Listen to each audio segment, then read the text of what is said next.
আসসালামু আলাইকুম প্রিয় দর্শক, অন্য মঞ্চের আলোচনায় আপনাদের সকলকে আমন্ত্রণ জানাচ্ছি।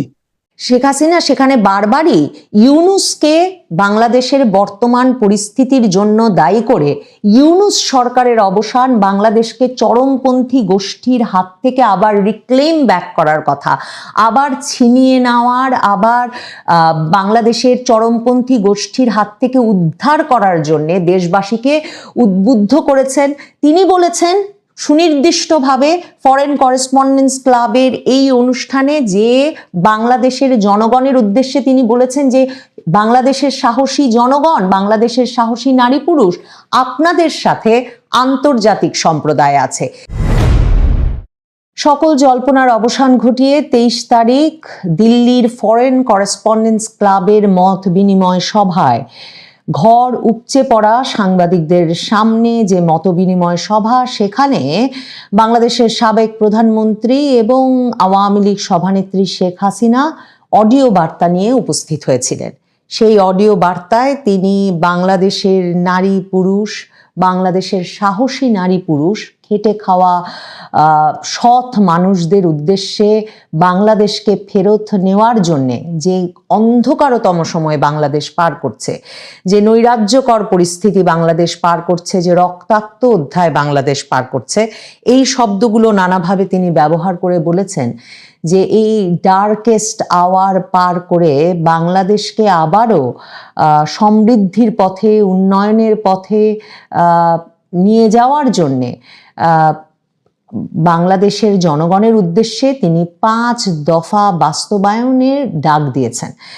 তিনি 5 দফা অ্যাকশন পয়েন্ট ঘোষণা করেছেন। তিনি বলেছেন যে বাংলাদেশটা একটা রীতিমতো বাংলাদেশের রক্তক্ষয় হচ্ছে, Bangladesh is bleeding and on edge of abyss, মানে একেবারে ধ্বংসের দ্বার প্রান্তে পৌঁছে গেছে বাংলাদেশ। শেখ হাসিনা এই অনলাইন অডিও বার্তায় বলেন যে বাংলাদেশের এমন একটা বিপর্যস্ত অবস্থা, রক্ত ঝরছে বাংলাদেশের, এবং মনে হচ্ছে বাংলাদেশ তার ইতিহাসের সবচেয়ে ভয়াবহ দুঃসময়টা এই সময়ে পার করছে।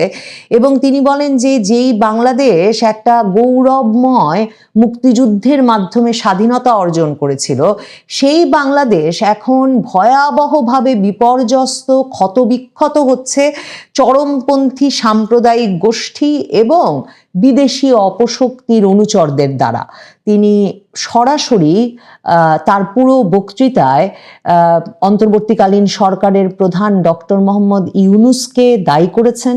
ডক্টর মোহাম্মদ ইউনূসকে তিনি তার বক্তব্যে বাংলাদেশের এই দশার জন্য দায়ী করেছেন। শুধু তাই নয়, তিনি তাকে সুদখোর, অর্থ জালিয়াতিকারী, লুটপাটকারী, দুর্নীতিবাজ এবং ক্ষমতালোভী, বিশ্বাসঘাতক, দেশদ্রোহী হিসেবে উল্লেখ করে বলেছেন যে ইউনূস সরকারের অপসারণ ঘটানোই এখন বাংলাদেশে গণতন্ত্র পুনরুদ্ধার এবং বাংলাদেশকে আবার সঠিক পথে ফিরিয়ে আনার জন্যে প্রথম পদক্ষেপ হিসেবে বিবেচিত হতে হবে।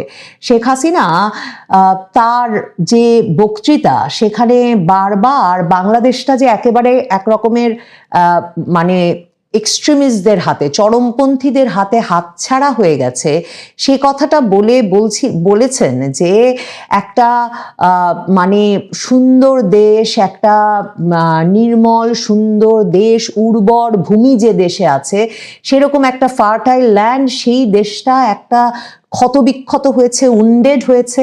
সে দেশটা একটা রক্তাক্ত জনপদে পরিণত হয়েছে এবং পুরো দেশটাই একটা বিরাট কারাগার, ভাস্ট প্রিজন, একটা জল্লাদখানা এবং একটা মৃত্যুপুরীতে পরিণত হয়েছে।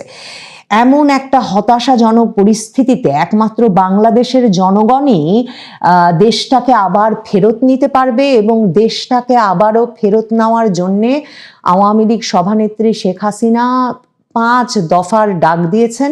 সেই 5 দফার প্রথম দফায় তিনি বলেছেন, 5 দফার প্রথম দফায় এই অন্ধকারতম সময়ের অবসান ঘটাতে, এই ডার্কেস্ট আওয়ারের অবসান ঘটাতে ইউনূস সরকারের অপসারণ করে গণতন্ত্র পুনরুদ্ধার করতে হবে। যা বাংলাদেশে ইউনূস সরকার থাকতে কখনোই একটা সুষ্ঠু অবাধ নির্বাচন হতে পারবে না। কাজেই শেখ হাসিনা বলেছেন 5 দফার প্রথম দফা হিসেবে হিসেবে ইউনূস সরকারের অপসারণ ঘটিয়ে গণতন্ত্র পুনরুদ্ধার এবং অপসারণের পরে আওয়ামী লীগ সহ একটা নির্বাচন অনুষ্ঠানের পথে হাঁটতে হবে।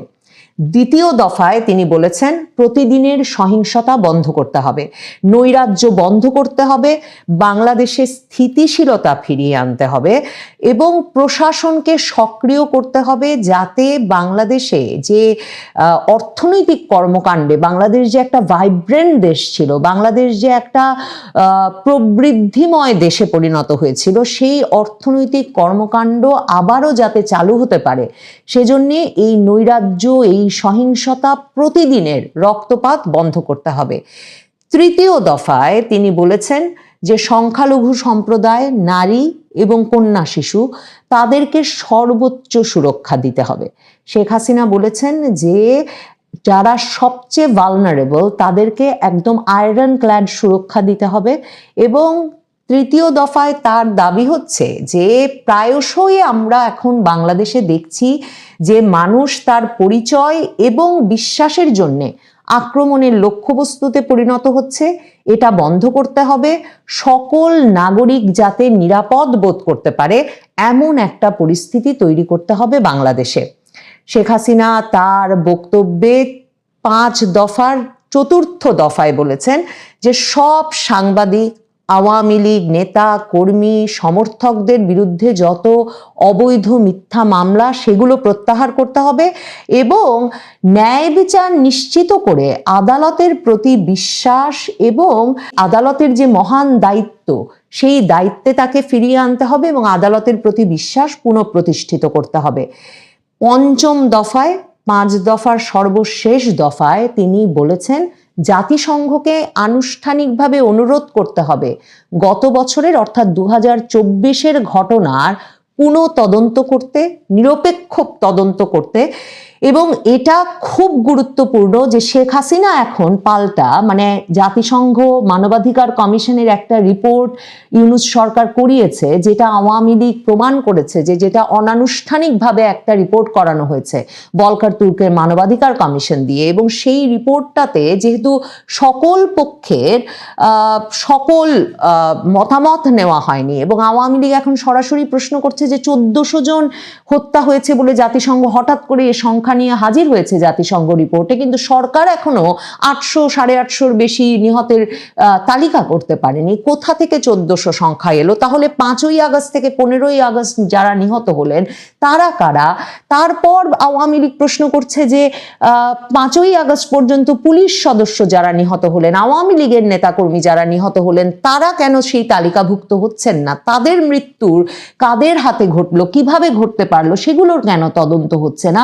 এই প্রশ্নগুলো আওয়ামী লীগ ক্রমাগতভাবে তুলে আসছিল। কিন্তু শেখ হাসিনা আজকে যে 5 দফা দিলেন 23শে জানুয়ারি দিল্লিতে, যে 5 দফা তিনি তার নিজের দেশের নাগরিকদের উদ্দেশ্যে ঘোষণা করলেন, সেখানে সরাসরি 5ম দফায় তিনি বলেছেন জাতিসংঘকে আমন্ত্রণ করতে হবে, আহ্বান জানাতে হবে 2024-এ বাংলাদেশে ঘটে যাওয়া ঘটনাগুলির বিষয়ে একটা নিরপেক্ষ এবং পূর্ণাঙ্গ তদন্ত করার।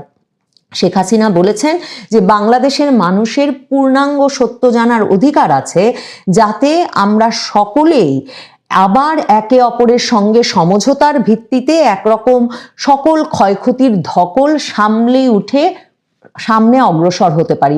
তিনি বলেছেন রিকনসাইল, হিল, মুভ অন, এই পুরো প্রক্রিয়াটা যাতে সম্পূর্ণ হয়, সে কারণে পূর্ণাঙ্গ সত্য জানা অত্যন্ত গুরুত্বপূর্ণ, সেটা উল্লেখ করে শেখ হাসিনা জাতিসংঘকে পূর্ণাঙ্গ তদন্ত করার আহ্বান জানিয়েছেন।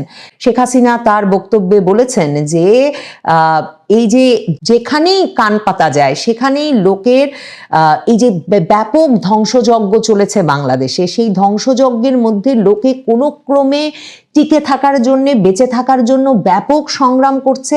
সেই আর্তনাদ বাংলাদেশের সর্বত্র কান পাতলেই শোনা যাচ্ছে।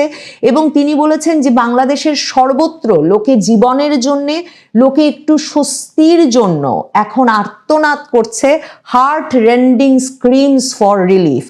এবং শেখ হাসিনা এই তার মানে দিল্লির এই বক্তব্যে, যেই বক্তব্যটা এই কারণে ব্যাপক জল্পনার সৃষ্টি করেছিল যে শেখ হাসিনা কি সত্যি সংযুক্ত হবেন কিনা, কারণ কোনো জনপরিসরে মানে তার নেতাকর্মী সমর্থকদের উদ্দেশ্যে যুক্ত হয়ে কোনো অনলাইন প্ল্যাটফর্মে যুক্ত হয়ে মানে তাদের সঙ্গে কথোপকথন নয়, কিন্তু একটা আনুষ্ঠানিক পরিবেশে একটা পরিকল্পিত অনুষ্ঠানে অতিথি হিসেবে উপস্থিত হয়ে বক্তৃতা দেওয়ার বিষয়টি শেখ হাসিনা প্রথমবারের মতো করলেন। 5ই আগস্টের পর শেখ হাসিনা এই প্রথম জনপরিসরে হাজির হলেন। এটাও অডিও বার্তায় হাজির হয়েছেন, কারণ জানাই যাচ্ছিল যে কিছুতেই তার নিরাপত্তার দায়িত্বে যারা নিয়োজিত তারা কিছুতেই ভিডিও বার্তাকে যথেষ্ট নিরাপদ মনে করছিলেন না। তারা বলছিলেন যে ভিডিও বার্তা থেকে তিনি যদি ভিডিওতে আসেন সেখান থেকে যে কোনোভাবে যে কেউ হয়তো তার লোকেশন বের করে ফেলতে পারবে, কাজেই তিনি অডিও বার্তাতেই হাজির হয়েছেন। কিন্তু এই যে জনপরিসরে অডিও বার্তা দিয়ে সংবাদ মাধ্যমের সামনে ঘর ভর্তি সাংবাদিক সেখানে উপস্থিত ছিল, এবং দিল্লির ফরেন করেসপন্ডেন্স ক্লাব যেহেতু এটা আয়োজন করেছে, সেখানে ভারতীয় এবং অভারতীয় সাংবাদিক, ভারতের বাইরের সাংবাদিকরা, ভারতে যারা ফরেন করেসপন্ডেন্স তারা উপস্থিত ছিলেন, বিভিন্ন সংবাদ মাধ্যমের শীর্ষস্থানীয় গণমাধ্যমের সাংবাদিকরা উপস্থিত ছিলেন। এই যে ঘর ভর্তি সংবাদ মাধ্যমের সামনে উপস্থিত হয়ে তিনি 5 দফার ঘোষণা দিলেন, শুধু তাই নয়, তিনি তার জনগণের উদ্দেশ্যে অর্থাৎ বাংলাদেশের জনগণের উদ্দেশ্যে এমন একটা সময়ে তার বক্তব্য পৌঁছে দেওয়ার ব্যবস্থা করলেন বা পৌঁছে দিতে বেরিয়ে এলেন মানে এক রকমের জনপরিসরে, যখন বাংলাদেশের সংবাদ মাধ্যমে তার কোনো বক্তব্য বিবৃতির খবর প্রচারের বা তার সম্পর্কে কোনো খবর প্রচারের মানে তিনি যে খবর পৌঁছতে চান তার জনগণের কাছে সেটার কোনো অনুমোদন নাই। ভারতের শীর্ষস্থানীয় গণমাধ্যম, পৃথিবীর বিভিন্ন শীর্ষস্থানীয় গণমাধ্যমের মাধ্যমে জনগণের কাছে পৌঁছানোর একটা তরিকা হিসেবে, একটা উপায় হিসেবে শেখ হাসিনা যে এখন জনপরিসরে হাজির হওয়া শুরু করবেন তার একটা বার্তা পাওয়া গেল দিল্লিতে তার এই অনুষ্ঠানে উপস্থিত হওয়ার মাধ্যমে। শেখ হাসিনা সেখানে বারবারই ইউনূসকে বাংলাদেশের বর্তমান পরিস্থিতির জন্য দায়ী করে ইউনূস সরকারের অবসান, বাংলাদেশকে চরমপন্থী গোষ্ঠীর হাত থেকে আবার রিক্লেম ব্যাক করার কথা, আবার ছিনিয়ে নেওয়ার, আবার বাংলাদেশের চরমপন্থী গোষ্ঠীর হাত থেকে উদ্ধার করার জন্য দেশবাসীকে উদ্বুদ্ধ করেছেন। তিনি বলেছেন সুনির্দিষ্টভাবে ফরেন করেসপন্ডেন্স ক্লাবের এই অনুষ্ঠানে যে বাংলাদেশের জনগণের উদ্দেশ্যে তিনি বলেছেন যে বাংলাদেশের সাহসী জনগণ, বাংলাদেশের সাহসী নারী পুরুষ, আপনাদের সাথে আন্তর্জাতিক সম্প্রদায় আছে। শেখ হাসিনা বিশ্বাস করেন যে বাংলাদেশকে চরমপন্থী গোষ্ঠীর হাত থেকে আবার উদ্ধার করতে বাংলাদেশের জনগণ যদি ঐক্যবদ্ধভাবে আবারও এই 5 দফা বাস্তবায়নে এগিয়ে আসে এবং ঐক্যবদ্ধ হয়, দৃঢ় প্রতিজ্ঞ হয়, তাহলে তারা পাশে আন্তর্জাতিক সম্প্রদায়কে পাবে।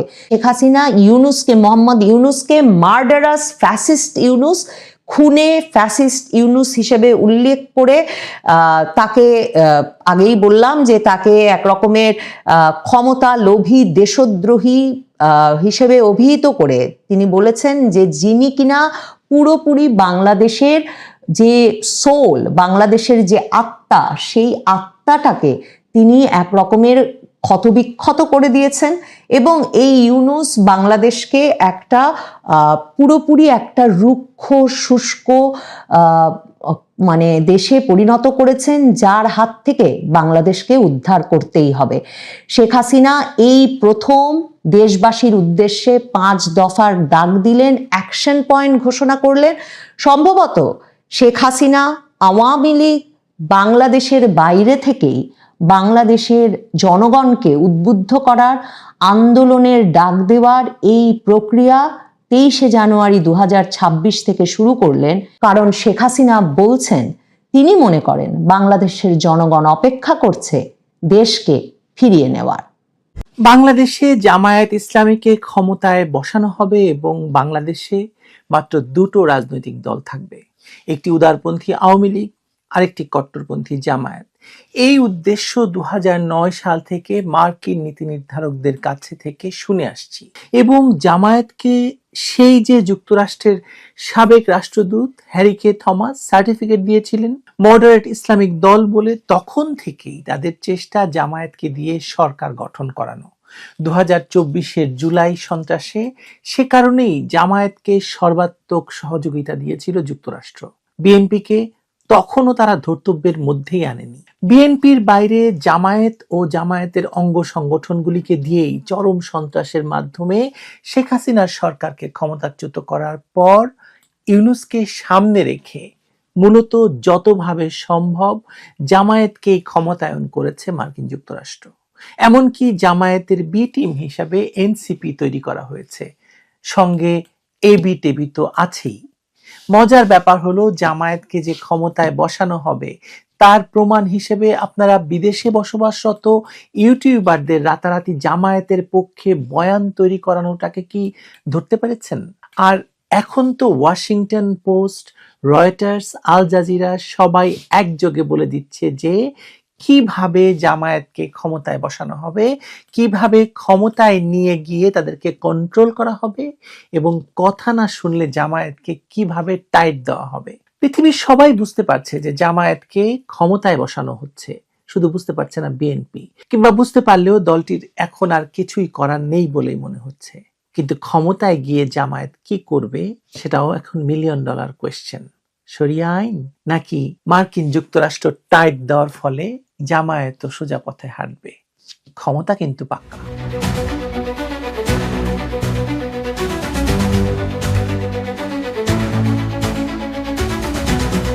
তথাকথিত জুলাই আন্দোলনের পর থেকে যে ঘটনা প্রবাহ শুরু হয়েছে তার পুরোটাই যে নিয়ন্ত্রিত, এবং সকল খেলাই যে মার্কিন যুক্তরাষ্ট্র ও তাদের নিয়োজিত খেলোয়াড়গণ যেমন আলী রিয়াজ, রজার খলিল, আসিফ নজরুল এবং ডক্টর মোহাম্মদ ইউনূস নিজেই খেলেছেন, তাতে সন্দেহ করার কোনো সুযোগ আসলে নেই। শেখ হাসিনার পতন, অন্তর্বর্তী সরকারের উত্থান, নির্বাচন ঘোষণার সময়সূচি সবকিছু একটি মার্কিন ছকের ভেতর বসাতে পারেন চাইলে। হঠাৎ করে একাধিক আন্তর্জাতিক গণমাধ্যমে জামায়াতকে নিয়ে যে ভাষা, যে টোনে, যে ইতিবাচক ফ্রেম তৈরি হচ্ছে সেটাই বলে দিচ্ছে যে খেলা কোন দিকে যাচ্ছে। একটি দল যার বাস্তব ভোট ব্যাংক সীমিত, যার সাংগঠনিক শক্তি জাতীয় পর্যায়ে দুর্বল, যাদের রাজনৈতিক ইতিহাস বিতর্কিত, যারা বাংলাদেশের শত্রু, যারা যুদ্ধাপরাধী, তাদের যদি একযোগে গ্রহণযোগ্য, সংস্কারমুখী, সম্ভাবনাময়, দুর্নীতিমুক্ত ইত্যাদি নানা রকম ইতিবাচক শব্দ দিয়ে শক্তি হিসেবে তুলে ধরা হয় এবং তার জন্য বাংলাদেশে মিডিয়াগুলোকে হায়ার করা হয়, তাহলে সেটা সাংবাদিকতার স্বাভাবিক প্রবাহ নয়, এটা ন্যারেটিভ ইঞ্জিনিয়ারিং। বাংলাদেশের 55 বছরের জীবনে একাধিকবার নিষিদ্ধ যুদ্ধাপরাধের অভিযোগে দাগী, শরিয়া আইনের পক্ষে অ্যাডভোকেসি করা একটি দল, যারা নারীদের কাজের সময় কমিয়ে সংসারে বেঁধে রাখার পক্ষে, তাদের কথা আলোচনা করছি আমরা। শেখ হাসিনার আমলেও তারা এই মার্কিন যুক্তরাষ্ট্রের ছায়ায় ছিলেন, কিন্তু 2024-এর তথাকথিত গণ অভ্যুত্থানে শেখ হাসিনার পতনের পর মোহাম্মদ ইউনূসের অন্তর্বর্তী সরকারের ছায়ায় তারা শক্তিশালী না, তারাই আসলে সরকারটা চালিয়েছে এতদিন। এখন তাদের প্রচারের মূল সুর দুর্নীতি বিরোধী কথাবার্তা, সামাজিক সংস্কারের কথা, যেন অতীতের কট্টরতা সব মুছে নতুন চেহারা তাদের দেওয়া হয়েছে। কিন্তু এই চেহারা বদলের পেছনে কি সত্যিকারের পরিবর্তন নাকি আন্তর্জাতিক চাপের ফল, বিশেষ করে মার্কিন যুক্তরাষ্ট্রের? ওয়াশিংটন পোস্ট নামের যে পত্রিকাটি, সেই পত্রিকাটিতে যে খবরটি বেরিয়েছে, যে বিশ্লেষণটি বেরিয়েছে, তাতে একটি অডিও বার্তার কথা বলা হয়েছে। সেই অডিও বার্তাতে মার্কিন কূটনীতিককে বলতে শোনা যাচ্ছে যে বাংলাদেশ ইসলামিক দিকে যাচ্ছে, জামায়াত ভালো করবে, আমরা চাই তারা আমাদের বন্ধু হোক। এই চায়ের মধ্যে লুকিয়ে আছে একটি কৌশল, জামায়াতকে বৈধতা দিয়ে তাদের কৌশলগত স্বার্থ এগিয়ে নিয়ে যাওয়া, জামায়াতকে ক্ষমতায় বসিয়ে ডিফ্যাক্টো সরকার হিসেবে মার্কিন যুক্তরাষ্ট্রের ডিপ স্টেটের কাজ করা। 1 ডিসেম্বর সেই রুদ্ধদ্বার বৈঠকে স্থানীয় সাংবাদিকদের সাথে কথা বলায় তারা জিজ্ঞাসা করেছেন, আপনারা কি জামায়াতের সাথে কথা বলতে পারবেন? তারা কি আপনাদের অনুষ্ঠানে আসবে? এই যে যোগাযোগ ঘটিয়ে দেওয়ার প্রচেষ্টা, এটি শুধু প্রচেষ্টা নয়, এটি একটি ন্যারেটিভ তৈরির অংশ, জামায়াতকে গ্রহণযোগ্য করে তোলা, যেন এই যে নির্বাচন ঘোষিত হয়েছে সেই নির্বাচনে তাদের উত্থানকে জনপ্রিয়তা বলে চালানো যায়। এই কৌশলের মূলে রয়েছে যুক্তরাষ্ট্রের আঞ্চলিক স্বার্থ রক্ষার প্রয়োজন। চীনের বেল্ট অ্যান্ড রোড ইনিশিয়েটিভের মোকাবেলায়, ভারত মহাসাগরের নৌ প্রভাব বিস্তারে, এমনকি দক্ষিণ এশিয়ায় রাশিয়ার ক্রমবর্ধমান উপস্থিতি মোকাবেলায় বাংলাদেশ একটি গুরুত্বপূর্ণ দেশ। শেখ হাসিনার সরকার যখন চীন এবং রাশিয়ার সাথে ঘনিষ্ঠ সম্পর্ক গড়েছিল, তখনই ওয়াশিংটন বুঝেছিল যে ঢাকায় তাদের নিয়ন্ত্রণযোগ্য একটি সরকার প্রয়োজন। জামায়াত সেই প্রয়োজনের সবচেয়ে উপযুক্ত সমাধান। জামায়াতের প্রতি আমেরিকার আকর্ষণের কারণ তাদের আদর্শিক অবস্থান নয়, বরং তাদের দুর্বলতা। দীর্ঘদিন নিষিদ্ধ থাকার কারণে এই দলের আন্তর্জাতিক বৈধতার তীব্র প্রয়োজন রয়েছে। এই বৈধতার বিনিময়ে তারা যে কোনো চুক্তি মেনে নিতে প্রস্তুত। চট্টগ্রাম বন্দরের দীর্ঘমেয়াদী ব্যবহার, সেন্ট মার্টিন দ্বীপে সামরিক স্থাপনা, বঙ্গোপসাগরে নৌঘাটির সুবিধা, সবকিছুই জামায়াতের কাছ থেকে পাওয়া সম্ভব, যা অন্য কোনো জাতীয়তাবাদী দল থেকে আদায় করা কঠিন, যদিও বিএনপি এসবে ইতিমধ্যেই হ্যাঁ বলে দিয়েছে। ওয়াশিংটন পোস্টের রিপোর্টে যে কট্টর পন্থার ওষুধ প্রস্তুত রাখা হয়েছে, মানে জামায়াতের জন্য ওষুধ প্রস্তুত রাখার কথা বলা হয়েছে, সেটিও কৌশলের অংশ। যুক্তরাষ্ট্র জানে যে জামায়াত ক্ষমতায় এলে তাদের শরিয়া এজেন্ডা বাস্তবায়নের চেষ্টা করবে, কিন্তু সেই এজেন্ডা যখন জনগণের প্রতিরোধের মুখে পড়বে, তখন ওয়াশিংটনই আবার মধ্যপন্থী শক্তি হিসাবে হস্তক্ষেপ করবে। এভাবে তারা বাংলাদেশে দীর্ঘমেয়াদী প্রভাব বিস্তার করতে পারবে, একবার জামায়াতকে ক্ষমতায় বসিয়ে পরে তাদের নিয়ন্ত্রণ করে। ফেব্রুয়ারিতে যে নির্বাচন হতে যাচ্ছে বলে সবাই মনে করছেন, তাতে জামায়াতকে সেরা ফল দিয়ে বিজয়ী ঘোষণা করে এই কৌশলেরই বাস্তবায়ন করতে চায় যুক্তরাষ্ট্র। আন্তর্জাতিক মিডিয়ায় তাদের ইমেজ মেকওভার, দুর্নীতি বিরোধী শক্তি হিসেবে প্রচার এবং মার্কিন কূটনীতিকদের খোলাখুলি সমর্থন, সবকিছু মিলিয়ে এই একটি নির্বাচনী পরিবেশ তৈরি হয়েছে যেখানে জামায়াতের বিজয় স্বাভাবিক বলে মনে হবে। এমনকি যদি ভোটে কারচুপি থাকে, আন্তর্জাতিক সম্প্রদায় তা মেনে নেওয়ার জন্য প্রস্তুত। বিএনপি এখনো ধরে নিচ্ছে ভোট হলে তারাই জিতবে, কারণ জনসমর্থন আছে, কিন্তু তারা বুঝতে পারছে না খেলাটা ভোটের দিনে নয়, ভোটের আগেই ঠিক করা। আন্তর্জাতিক মিডিয়ায় তাদের কোনো ফ্রেম নেই, সম্ভাব্য শাসক হিসাবে কেউ তাদের নামই নিচ্ছে না, সব আলো গিয়ে পড়ছে জামায়াতের উপর। ফলে বিএনপি যদি শেষ মুহূর্তে এই ইঞ্জিনিয়ারিং ধরতে না পারে, তাহলে শুধু পরাজয় নয়, পরাজয়কেও জনরায় বলে চালিয়ে দেওয়া হবে। আল জাজিরার ভূমিকা এখানে খুবই কৌশলগত। তারা সরাসরি মার্কিন মুখপত্র নয়, কিন্তু যেখানে সরাসরি চাপ কাজ করে না, সেখানে নৈতিক এবং বুদ্ধিভিত্তিক চাপ তৈরি করে, এবং আল জাজিরা সেখানে কাজ করে। তুরস্কের এরদোয়ান দীর্ঘদিন ধরে ইসলামপন্থী দলগুলোকে আঞ্চলিক পুনর্বাসনের কৌশলে বিশ্বাসী। পাকিস্তানের সামরিক নেতৃত্ব এই সবকিছুর মধ্যস্থতায় আছে। এই নেটওয়ার্কের সঙ্গে যুক্তরাষ্ট্রের স্বার্থ মিলে গিয়েছে বলেই জামায়াতকে আদর্শ বাহক মনে হচ্ছে তাদের। নিয়ন্ত্রিত নির্বাচন এবং আগে থেকে নির্দিষ্ট করে রাখা ফলাফল, যেখানে জনগণকে ব্যবহার করা হচ্ছে বৈধতার দোহাই দেওয়ার জন্য, কিন্তু চূড়ান্ত সিদ্ধান্ত নেওয়া হয়েছে বাইরে। দেশ বিক্রি হবে না হুট করে, হবে ধাপে ধাপে, চুক্তিতে, নির্বাচনের মোড়কে। আর সেই বিক্রির সবচেয়ে নমনীয় মাধ্যম জামায়াত ইসলামী। সবচেয়ে বিপজ্জনক দিক, এই প্রক্রিয়াকে গণতান্ত্রিক রূপান্তর বলে আন্তর্জাতিক মঞ্চে উপস্থাপন করা হচ্ছে। ইতিহাসে এমন নাটক নতুন নয়, নতুন শুধু মুখোশ। জামায়াতের উত্থান বাংলাদেশের জন্য বিপজ্জনক। একদিকে তারা তাদের মৌলবাদী এজেন্ডা, মানে শরিয়া আইন বাস্তবায়ন করতে চাইবে, নারী অধিকার সংকুচিত করতে চাইবে, ধর্মনিরপেক্ষতা দূর করবে, সংখ্যালঘুদের উপর চাপ বৃদ্ধি করবে। অন্যদিকে আমেরিকার চাপে তারা দেশের স্বার্থের বিপরীতে চুক্তি করতে বাধ্য হবে। ফলে একটি ভয়াবহ সংকট তৈরি হবে, অভ্যন্তরীণভাবে সামাজিক অশান্তি তৈরি হবে, বাহ্যিকভাবে সার্বভৌমত্বের সম্পূর্ণ হারিয়ে যাবে। আমেরিকার এই কৌশল কিন্তু নতুন নয়। ইরানের শাহ আমল থেকে শুরু করে আফগানিস্তানের তালেবান, মিশরে মুসলিম ব্রাদারহুড, সর্বত্রই তারা ধর্মীয় দলগুলোকে কখনো ব্যবহার করেছে, কখনো বিরোধিতা করেছে। নীতি একটাই, যারা আমেরিকান স্বার্থ রক্ষা করবে তারা ধর্মনিরপেক্ষ হোক বা মৌলবাদী হোক, সবাই বন্ধু। এই কৌশলের সবচেয়ে বিপজ্জনক দিক হলো বাংলাদেশের ধর্মনিরপেক্ষতা এবং গণতান্ত্রিক মূল্যবোধের ক্ষতি। জামায়াতের শরিয়া ভিত্তিক শাসন ব্যবস্থার আদর্শ, নারীর কর্মক্ষেত্রে বিধিনিষেধের প্রস্তাব এবং রক্ষণশীল ইসলামী নীতিমালা বাংলাদেশের অর্জিত সামাজিক অগ্রগতিকে পিছিয়ে দিতে পারে।